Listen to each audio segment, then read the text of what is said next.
इस मिट्टी के खातर पाक अफ़वाज के साथ शाना बशाना जीअं पाण सिंधीअ में चवंदा आहियूं त कुल्हो कुल्हे में मिलाए पंहिंजी धरती जी हिफ़ाज़त कयो।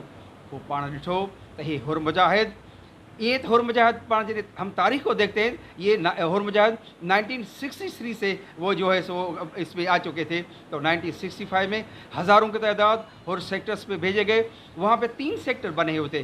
पहले सेक्टर था कराची से रनकच की तरफ, दूसरा था उमरकोट सेक्टर, तीसरा था रहीम यार खान सेक्टर। तो उस वक़्त वहाँ पे जो मुतय्यन लोग थे, मैं उसके बारे में थोड़ा तफसीली बयान करूँगा। तो पीर साहब खुद ने वहाँ पे जो स्पीच की, इसके बाद लोग बॉर्डर्स पे चले गए।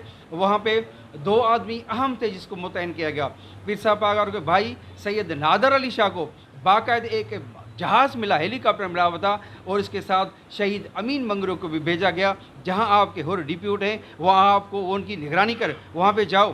तो पीर साहब के भाई और खुलफाए वहाँ चल कर गए, और हम सब ने देखा कि पाक फ़ौज के साथ मिलते हुए हुरों ने वो जी जान की बाजी लगाई। और जिस तरह, क्योंकि हुर जो थे उस इलाके से ताल्लुक़ रखते थे, हुरों को पता था कि यहाँ जंग किस तरह होगी, किस तरह उनके पाँव दिखाएंगे, किस तरह चले जाएंगे। तो बहुत सारे जो इलाके थे, घोटड़ू का किला था, वो सारे किले थे, वो हुरों ने पाक फ़ौज के साथ मिलकर वो जो किया। लास्ट बार ये करना चाहेंगे कि हमारे लिए खुशी की बात है कि 1200 किलोमीटर वो जो इलाका था वो हिंदुस्तान के, उनमें पाक फ़ौज के साथ साथ और अंदर चले गए। वो हमारे लिए बहुत बड़ी कामयाबी थी। आप दोस्तों का बहुत बड़ा शुक्र, और हम पाक फ़ौज को और उन सब शहीदों को सलाम पेश करते हैं।